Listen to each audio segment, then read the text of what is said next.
a few people are still joining in. So I want to welcome you to this Catalyzing Change Week 2024 session.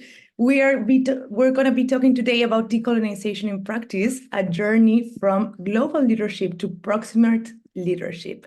And I want to thank Jill and Sheku for being here. They put a lot of effort into thinking, okay, what will happen during the session? What is it the experience that you guys want to have during all these minutes that we'll be sharing together. So thank you all for making a commitment, showing up today. It's wonderful to see so many people. And before we start, we do have a message. This is a welcome video, so I'm going to play it, and then we'll go straight into the session while the rest is still joining. I am Sanjay Roy, the co-chair of the Catalyzing Change Week Programming Committee. Welcome to Catalyzing Change Week 2024. This is where we'll not just have conversations, but we'll actually see change. We'll see change makers, innovators within the social space. You'll meet government folks and funders. You'll see people who've done excellent good practice that we can learn from. And most importantly, it'll be a place to network, learn, and exchange ideas. So do dive right in to the Catalyzing Change Week 2024 and enjoy the experience.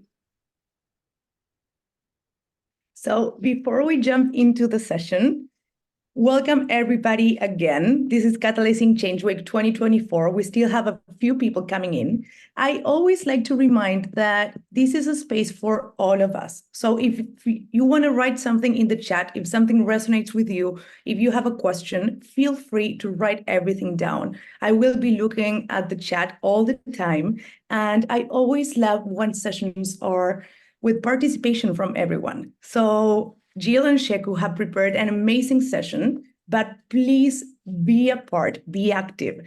We want to hear from you. We want to make you part of this session. So welcome everybody. And without further ado, Jill, Sheku, the stage is yours.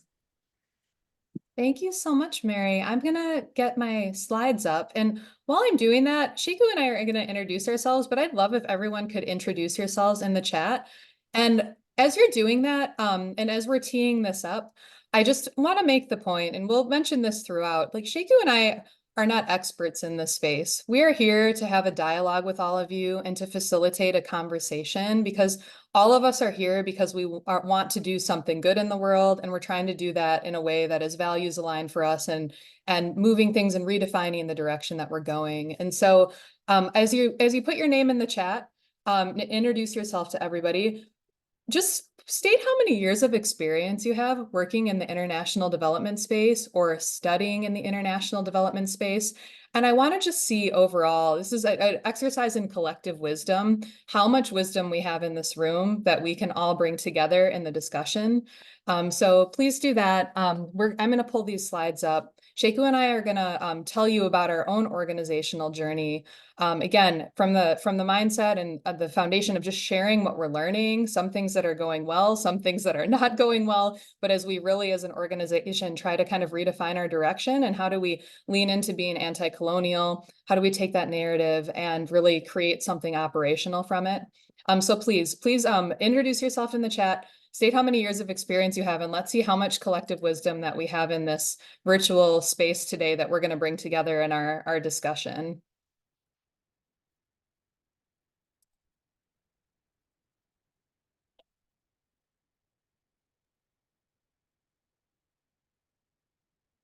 And so as folks are doing that, I will introduce myself and turn it over to my colleague Sheku. My name is Jill Lalonde. I am the executive director at One Village Partners. I've been in the role for about 8 years, and this conversation is one that is the most important one for me as an organizational leader working in sub-Saharan Africa. So just want to really welcome all of you to the session, and thanks for spending your time with us. Sheku, over to you. Yeah, good afternoon, everyone, and welcome to this session. I am Sheku Mohamed Kasimu Jr., so also working with One Village Partners.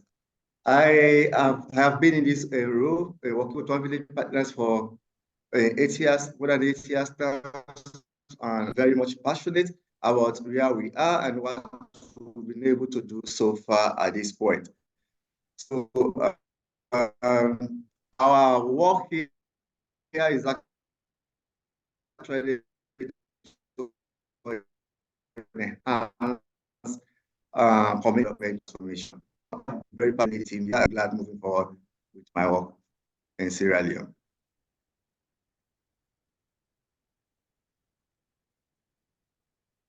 I'm trying to do the count and just messed up my calculator. Is anybody else taking count of our experience here? I think I was at more than 60 when I messed up.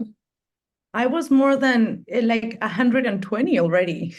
All right. Yeah, people keep chiming in. Yeah, thank you. So just again, making the point, there is so much wisdom in this space. And so we're here as facilitators and really look forward to hearing all of you and learning from this 120 years plus of experience that we have here with us today.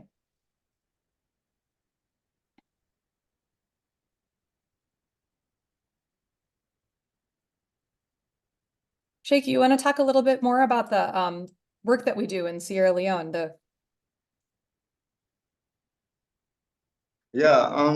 So we have to look at who we really are. So in order to understand the work that One Village Partners is actually doing here in Sierra Leone. So from the slide here, you could also tell a lot of what One Village Partners is doing. The mission of One Village Partners is to enhance collective well-being across Sierra Leone by investing in people and communities through a partnership. So the big picture was here, enhance collective well-being across Sierra Leone, investing in people and communities, partnership. These are really the kind of things that we are focusing on as we actually move the work that we do in Sierra Leone. We envision a future where Sierra Leoneans can amplify their collective power to lead transformational change in their communities.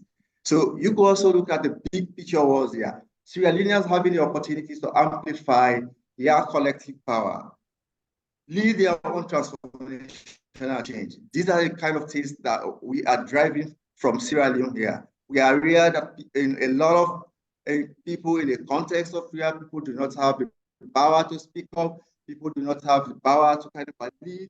So we are providing that kind of space for people. So we are enhancing capacity and also enhancing well-being for sustainable development in Sierra Leone. So we are putting much more effort in supporting communities to lead their own change. Thanks, Sheku. And just a little bit, we won't go into a ton about the background of our organization, but I wanted to make a few points for everybody about kind of where we've come from, because I think it might be something that you all relate to in the work that you're doing or the organizations that you support. So we were founded by a former Peace Corps volunteer. So he was an American guy who went to Sierra Leone in the late 1980s and spent a couple of years volunteering his time in the Peace Corps. And so he returned to Sierra Leone in the early 2000s after a decade-long civil war and started helping his home community to rebuild by raising money in the United States and asking communities around where he had lived, what can we do to help and how can he help people get back on their feet after the Civil War? And so we really, there are a lot of organizations, especially in the United States, that have this sort of similar origin story. Somebody has spent some time somewhere, has made some personal connections, or, whether it's Peace Corps volunteer or otherwise. So I wanted to really highlight this because we really are coming from like what is a white envisioned organization, right? But that has put from the beginning voices of the individuals and communities front and center. But we're going to talk about how we've needed to challenge that as well. So we started doing, because this was after the war, our work was really around humanitarian assistance. And over time, and over especially the first few years of the organization, then we were really able to develop a more typical development model that is replicable, with a focus on sustainability as people were settled and getting back to their day-to-day lives. And so a couple themes that you'll see as kind of highlights throughout our talk is one, really looking at and challenging ourselves on white savior dynamics and how can we, both acknowledge and lean into then the community-led piece of our programming. How do we step back as white folks that are supporting the work and think about how we redefine our support in different ways and what does that mean to work through partnership? And really overall, as we, from the beginning of our work, have asked communities how we can help. We really had to step back from that and say, just because we're community-led doesn't mean we get it all right. It doesn't mean that we are necessarily community-led in the way that we operate with our governance and with the leadership at the organization. And so these are some of the themes that will come out, and how are we kind of looking at community-led and trying to take that beyond programs and challenging ourselves to say, you know, that's great, and that's really key for sustainability and community agency, but it's not enough. So we need to take a hard look at our organization and look at how we shift the ways that we were operating. So Sheku, I'll pass it back to you. Yeah, so we are very much conscious about a lot of the things that we do, and from community level, but also with how we operate broadly with our community. So we pay attention to critical things. So those critical things form our values of the way we work. So one of it is being community-led. So because we believe that communities are better situated to define what it means to thrive and lead progress toward this vision. We hold ourselves accountable to that. We really want to focus on being accountable to the community, but also being accountable to ourselves and what we stand for as an organization. So we are disciplined. We rigorously assess our approach in response to data and feedback. And we are very much transparent and participatory in measuring our impact. So we really want to get assess, are we getting the right amount of data from the field? Is the data we are collecting, are they a representative of what is happening in the field? Are we getting feedback from communities that who stories we are about to share, and how can we get communities involved into sharing their own story? We are sustainable. We focus on enhance collective well-being for Sierra Leonean partners over a long period of time. So we do not want to be like a traditional organization that focuses on quick fix, trying to solve all of the problems. But once you get also into these communities, all of those problems that we are once solved, communities are still asking and demanding for this to responding to this type of challenges. So we want solutions that are sustainable so communities can focus on transforming their lives for the better. So we are equitable. What we mean by this, we seek full inclusivity to ensure our partners provide value to all people. So our partnerships will provide values to all people in communities while addressing current and historical inequalities, because we are aware that the colonialism itself has some impact on the systemic level of multi-dimensional poverty across rural communities. So how do we break that barrier and getting communities to be in an equitable form is very crucial to us. So we focus on partnership. By partnership, we foster this, we build on mutual trust. We want Sierra Leoneans to have trust between us and the communities, but we also want ourselves to be accountable to what we stand for and what we are doing. Because we believe that the people themselves who are driving this change should have a say in whatever change that they are driving as Sierra Leoneans or in their own communities. So we focus around this. We really try to build our relationship based on partnership. Thanks, Back to you, Jill. Yeah, and partnership was a value that we added to our organizational values when we went through this whole process. It started really in 2019, which we'll talk about. And it was something where we said we didn't feel like our values kind of fully encapsulated the way that we operated in community. And so this was a really important piece that we added and wanted to highlight. Okay, so I'm just going to get right into some examples, and we just want to, again, throw out a bunch of ideas, like here are some of the things that we've been doing and how we're challenging ourselves. Again, we're not experts, like we are not getting all of this right. We are doing some things that we're proud of. We're making some mistakes, but we just feel, Sheku and I feel so strongly about sharing our journey externally as a way to maybe help others to see ways that they can challenge their work. And we find that in having these discussions, we hear from everyone else who's like really thoughtful in this space and is able to provide ideas to us that can challenge the way that we're doing things. And so these are, and we're going to get into some of the examples of our own journey. And this is one I wanted to share a visual. You see the photo on the left side, which we've blocked out the faces, and then the photo on the right. So the left, which is probably obvious, was an old way that we communicated, right? This brings in a white savior dynamic. We're highlighting a person who's traveled, presumably from the global north. We have a child in the photo who I'm assuming this was like very early days in the organization. Maybe did they consent to the photo? Did their parent consent to the photo? There are a lot of questions and concerns that come up for me with photo like this. And it's not something that we use anymore. And then I just want to make the comparison to the photo on the right side, where you see we're highlighting someone who is happy, right, and showing joy and vitality. So we make a point, we don't want to have anything that we want to make sure we're highlighting just the inherent just capabilities and joy in Sierra Leone, which is there for anybody who's visited. And we have a caption, which is really hard to see on this slide because it was a screenshot. But we caption, so you have a name, you have a community, you have a little bit about the person. So we want to make sure there's really an individual who's highlighted in the communication that we're putting out there, and not just having a generic person, but really making that individual to individual connection. So I'm going to highlight a few things on the US side, really on the kind of board staff governance piece. And then Sheku is going to talk about more of the work that's been happening in Sierra Leone on programs with our staffing there. So a few things to call out. One is this process is long and it is really difficult. And one of the most important pieces for us has been keeping the dialogue front and center. And so this has evolved, right? But it's something that very easily, like we talk about, everyone knows this is an important topic.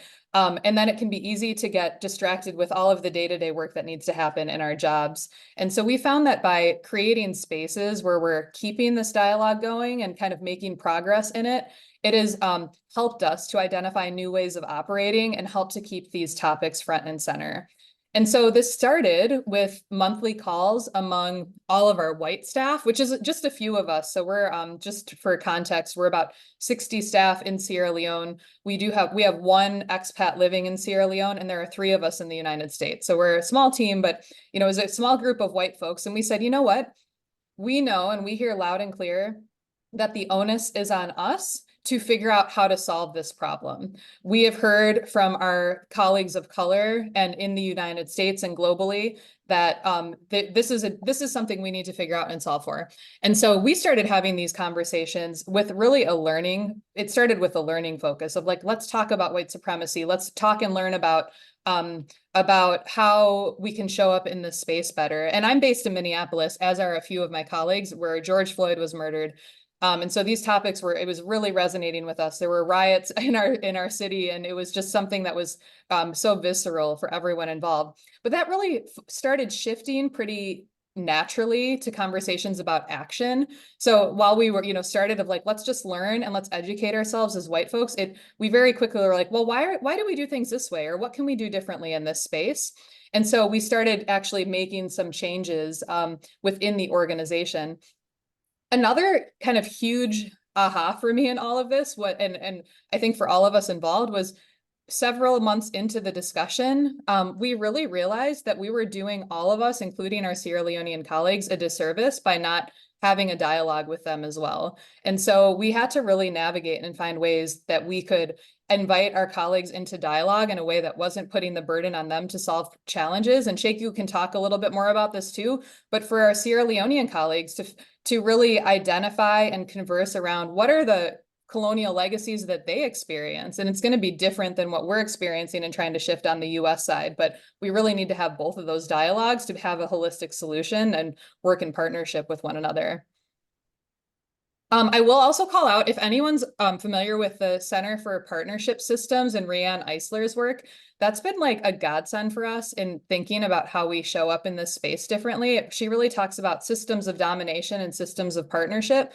And it helps to create, I think, really a path forward. And how can we work together and do this work together, working with one another, rather than thinking maybe, and I've questioned as a white woman in the space for many years, what is my place in this work and how can I show up in the space? Is there a place for me in the work? And partnership, I think, provides an answer of how we lift each other up. With our external communication, so I showed you an example on the previous slide.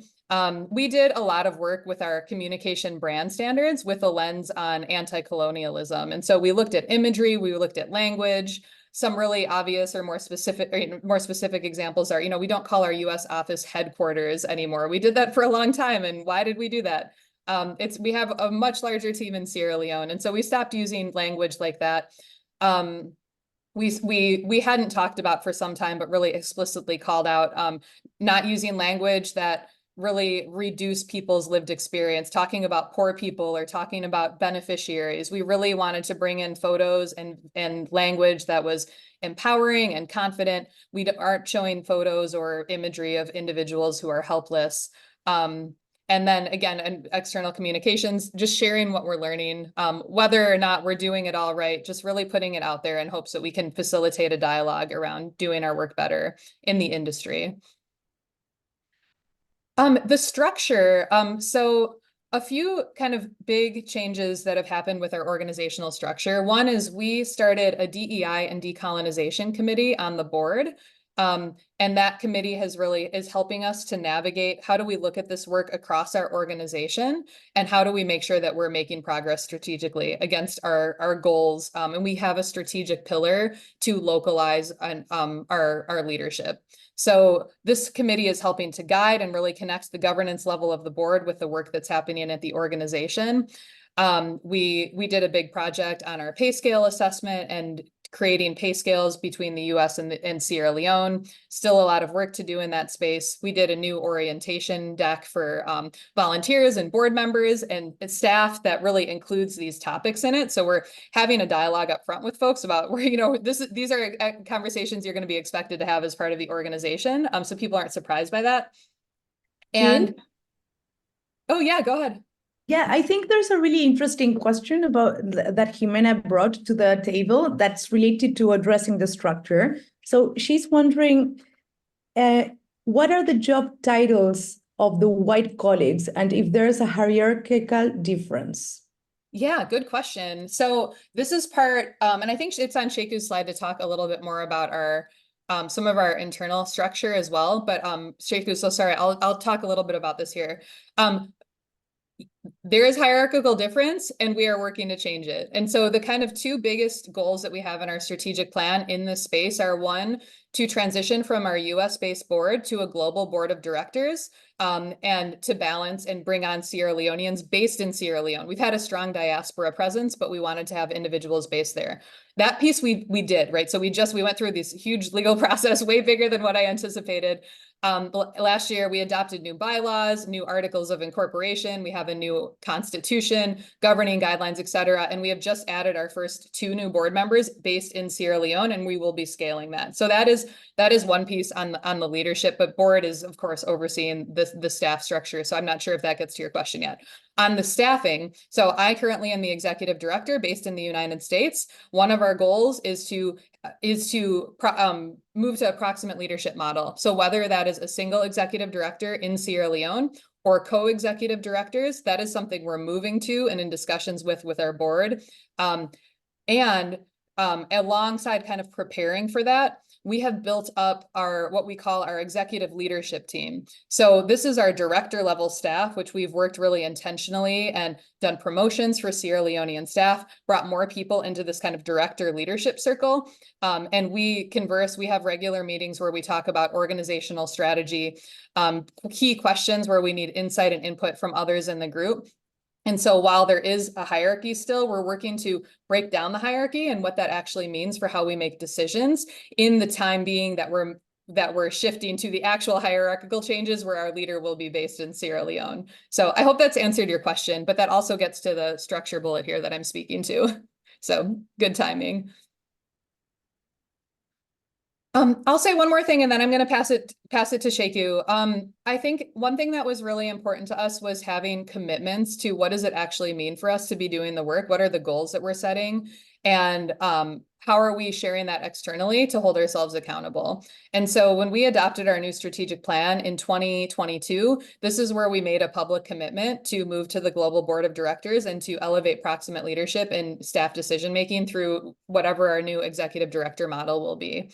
And so, as I said, like the board piece and like getting the whole board structure figured out and starting to make that shift has been a really huge thing for us. We're really proud of it, but there's still so much. It's like you keep peeling back the layers and like the further we get into the process, now that we're bringing more people on, we're in a lot of discussions now about what does our onboarding look like? How are we not just inviting Sierra Leoneans based in Sierra Leone into our existing board space, but how are we actually creating a new board space that we're co-creating together and creating like new operating norms and ways of being that could really elevate everyone's voice? So I'm going to stop there and pass it to Sheku. And if there are more questions, please put them in the chat and we can come back to those after this next slide. Yeah. Thank you very much, Jade. So a conversation that started by our white colleagues actually has grown so much and has expanded across the organization. And there has been a lot of buy-ins from staff in Sierra Leone. So what this being, I'm going to kick off with an African proverb that says, a tree that is cut knows and feels the hardness of the axe. So I think evolving the African kind of perspective from this side of the ocean, it also kind of like helped build up the conversation that already started by Jane and others in developing the kind of like decolonization kind of pathway for the organization. And this has been very much crucial in creating so much kind of perspective into how this move forward. So from Sierra Leone, staff here has been very welcoming to this conversation, and the people have been actually focusing on the intentionality from the white colleagues and actually having this conversation with openness and creating space to hear from the perspective of the Sierra Leoneans and staff here.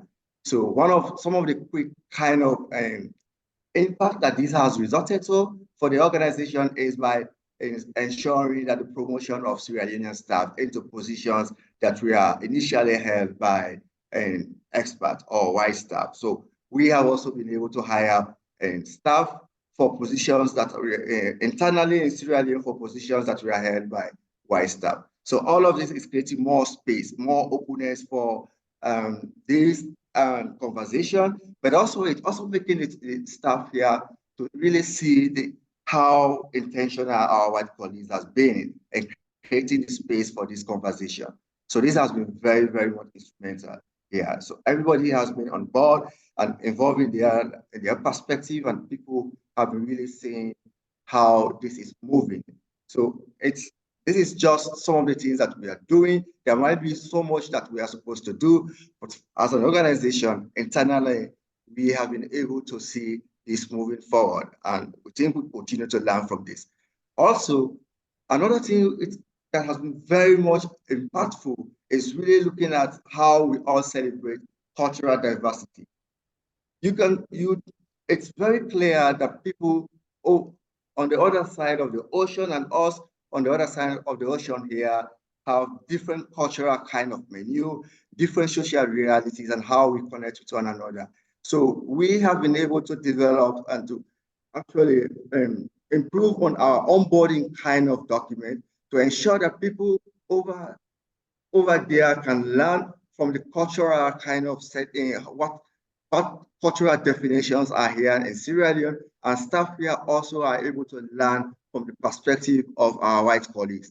As creating this kind of space has been really impactful in getting us create a reality that understands how we can celebrate diversity.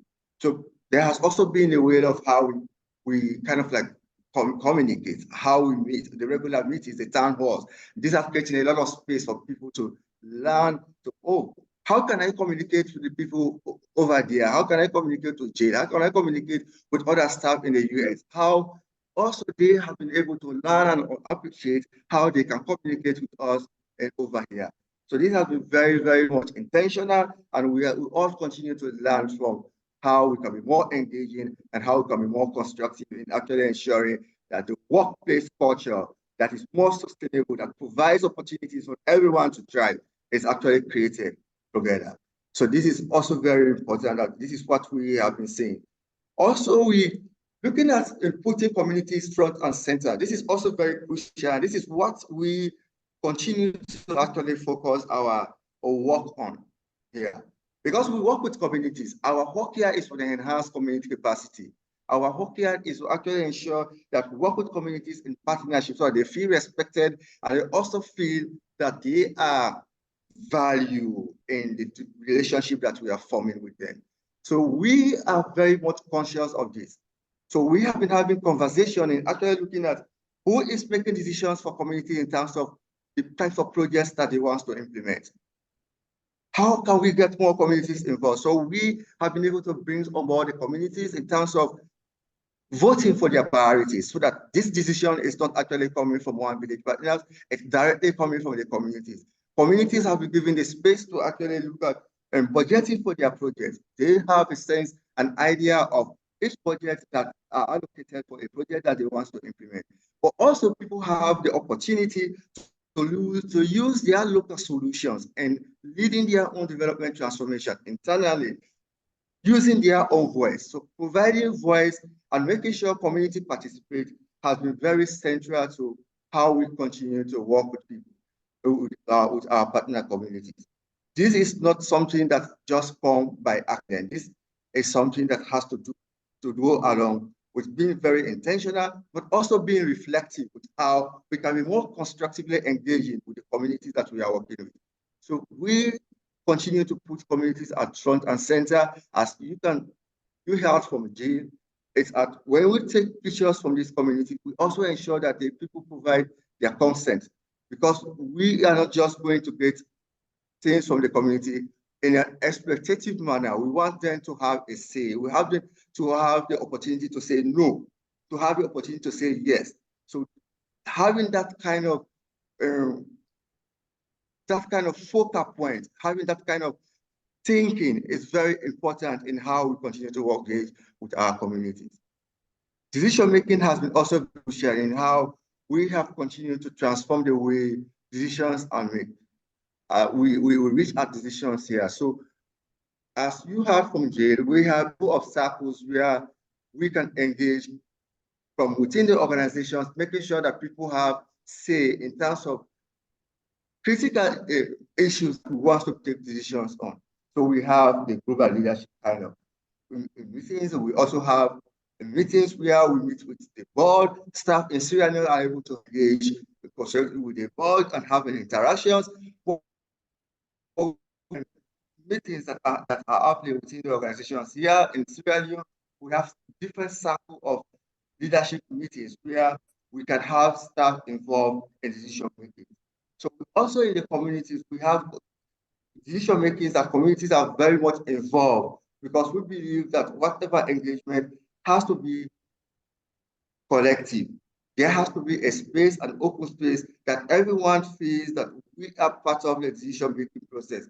So for us, it's really about moving from not just being anti-colonial, but being more actionable with regards how we can involve everyone in a space that people feel valued and respected.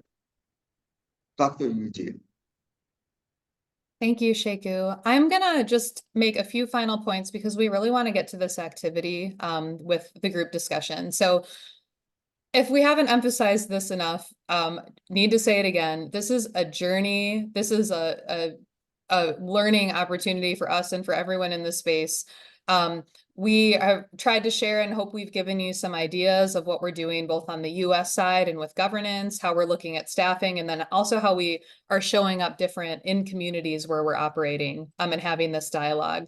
But there are areas that are just so incredibly complex in this work, and it's important to acknowledge that. And I want to just share a few areas that are a bit harder for us and where we're struggling, right? And it doesn't mean we won't find a solution, but these are just some of the realities of doing this work. One is, as I mentioned, with moving to this global board of directors, and we're so proud of that. And we, again, the legal ramifications of changing, our organizational structure and our bylaws was a real project. And one of the things that I learned in that process, our original goal was to have at least half over time to, set the system up so we could have at least half of our board residing in Sierra Leone. And what I learned in this process working with lawyers is that we actually legally can't do that. As a 501c3 in the United States, we have to have majority -1 in Sierra Leone. Our officers need to be based in the United States. So that's just a reality of where we're working. And so we need to find other ways, to work. We're not going to probably go lobby Congress to change the 501c3 regulations. That's not really within our mission. But how can we kind of alter some other ways that we're working in this space so that we can address that in other ways? One more thing I'll call out on this, and then I'll skip through the rest, is donor trips. So we had traditionally brought donors to Sierra Leone once or twice a year. They've gotten to stay in communities and have like an immersion experience. And this is something that has been really hard for us because there's this like expectation on the US side, both among our board and among donors, that there's this way that you can engage. But for us as staff, it's also meant we need to challenge like what sort of white savior or poverty tourism dynamics are we bringing into the space? Is there a way to do donor trips that feels values aligned for us? We have some ideas and are going to try it this fall with something different. No more community stays.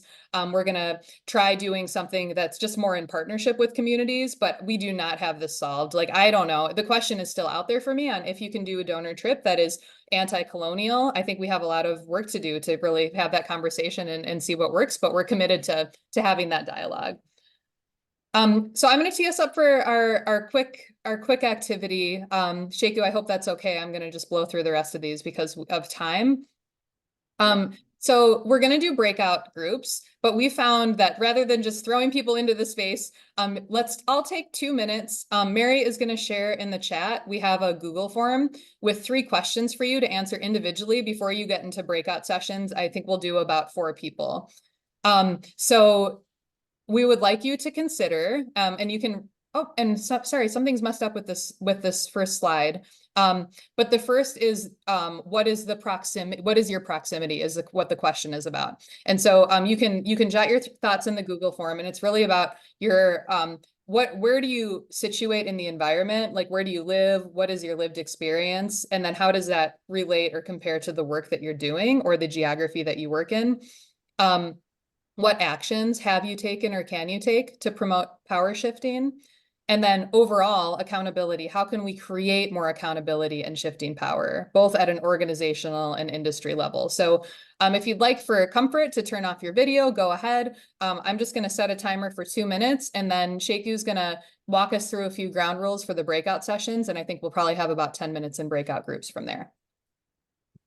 Perfect, Jill. And if I can say, I really appreciate that you want to capture everything in this Google form. I really encourage all the participants to go through the form, think the questions, and something you said at the beginning, we didn't want to kind of encapsulate people's experiences. So I feel it's wonderful that you're giving this opportunity so each person can really manifest their own experiences.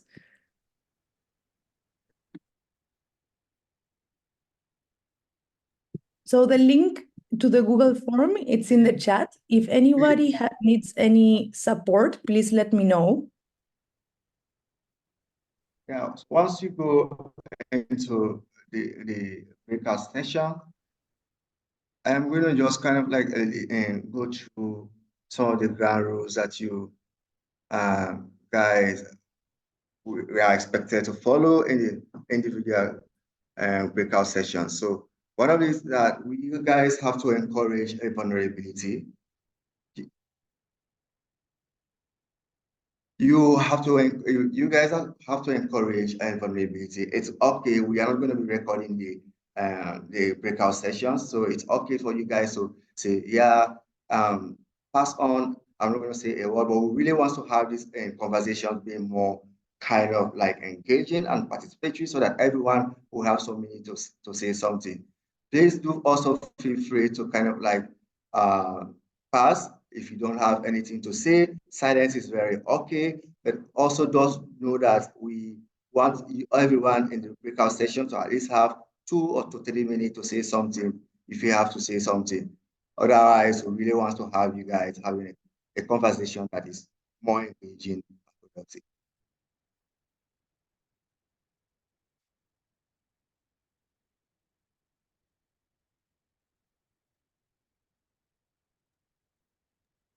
I wish you all the best in the breakout section. Great. Got about 30 seconds. You can finish up the Google form and then Mary's going to put everyone in breakout groups for 10 minutes. Yeah. So you're going to see, because I want to be fair, that the breakout rooms will say 9 minutes, but then you will have 60 seconds to close the conversation and come back to the main room. So are we ready?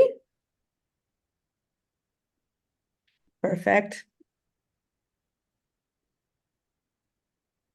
Okay. See you back here.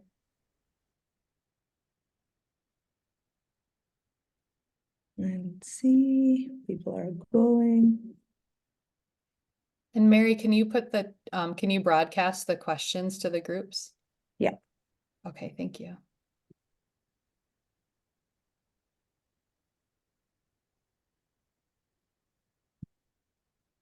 Mhm.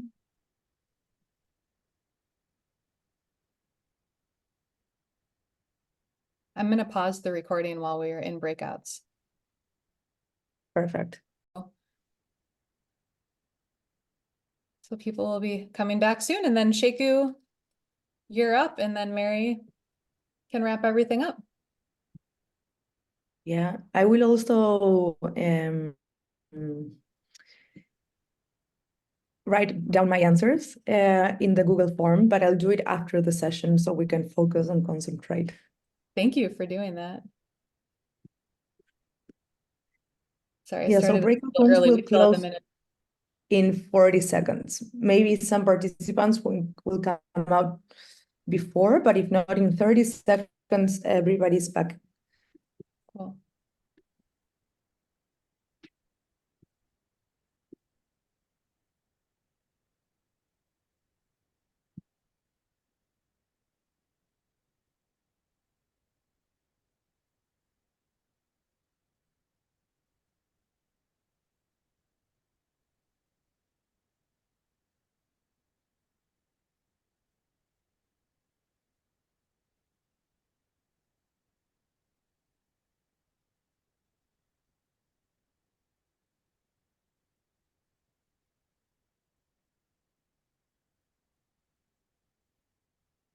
Welcome back, everyone.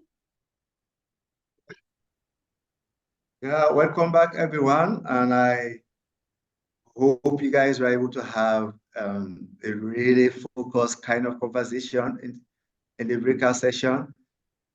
I am going to actually try to ask each group, at least people who may want to share some of the conversation that had with the larger kind of group so that we can hear from you how the breakout sessions went. So do we have any group that want to share their conversation here with the larger group?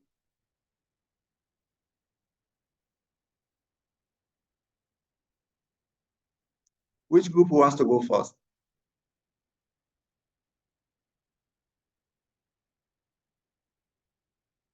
Mary, you are muted. Chilande is saying, sorry, I am in an airport lobby in Amsterdam and it is noisy, so I cannot really speak out, but I can share on text. Amazing. And Dimian, I see your hands up.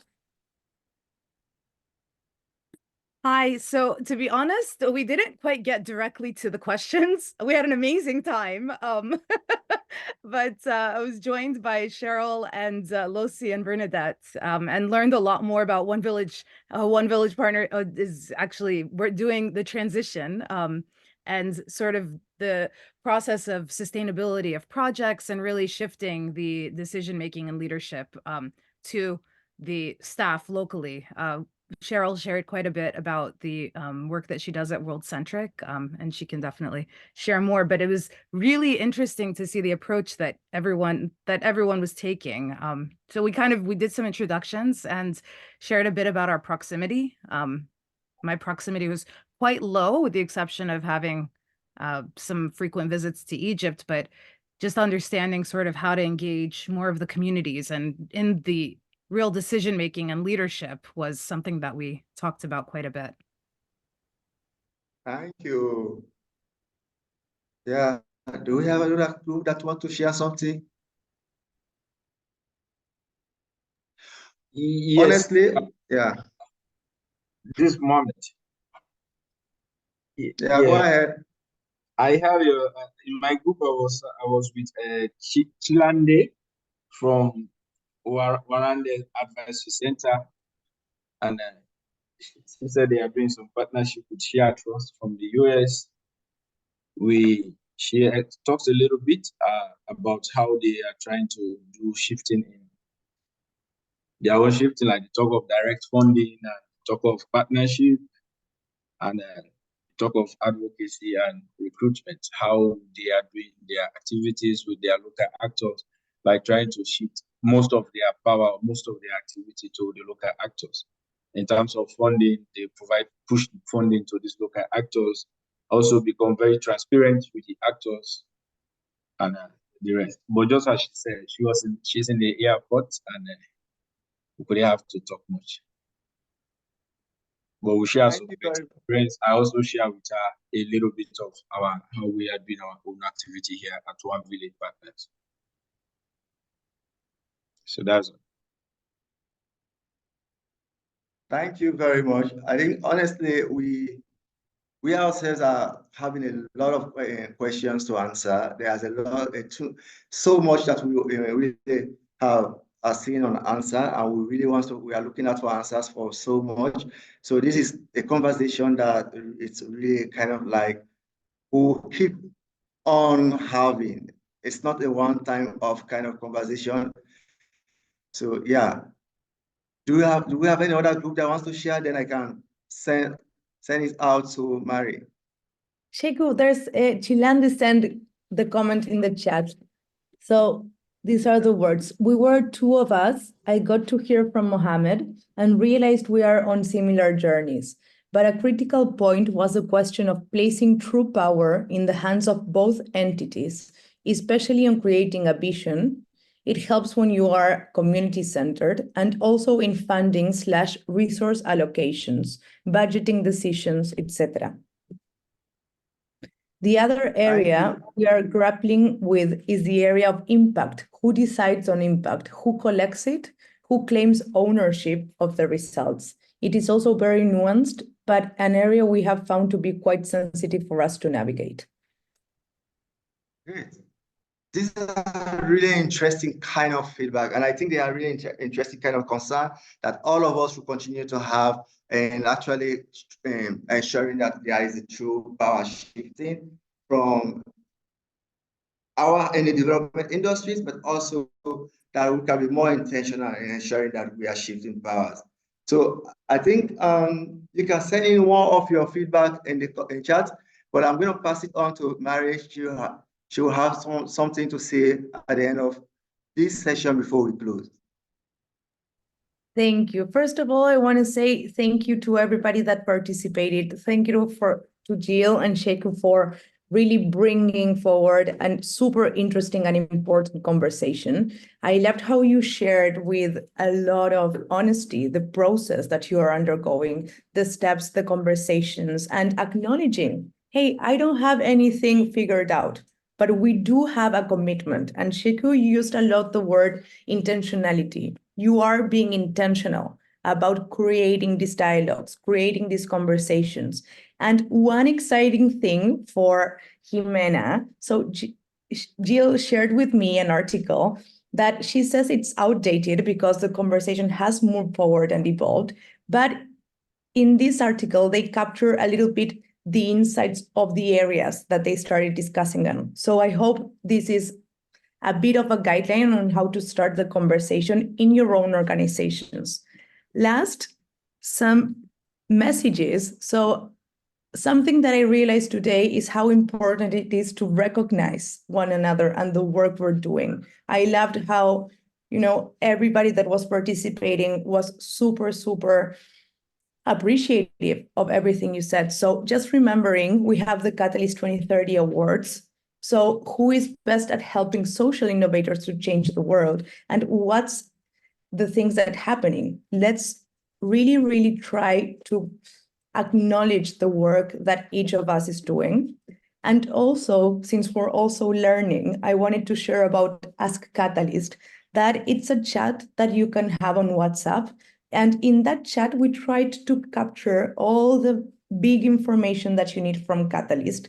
We know it's a really complex world. We know it's a super large community, but we're trying to improve, and this is our commitment, on how to facilitate the accessibility to information. So if you're curious to know more about Catalyst or things that are happening, for example, related to decolonization, you can definitely ask the chat. Or if not, as always, I'm here to support. If you need me, I'll write my email in the chat. And just to end, saying thank you again for this amazing session, amazing conversation. It's so important to bring it forward, and thank you for the generosity.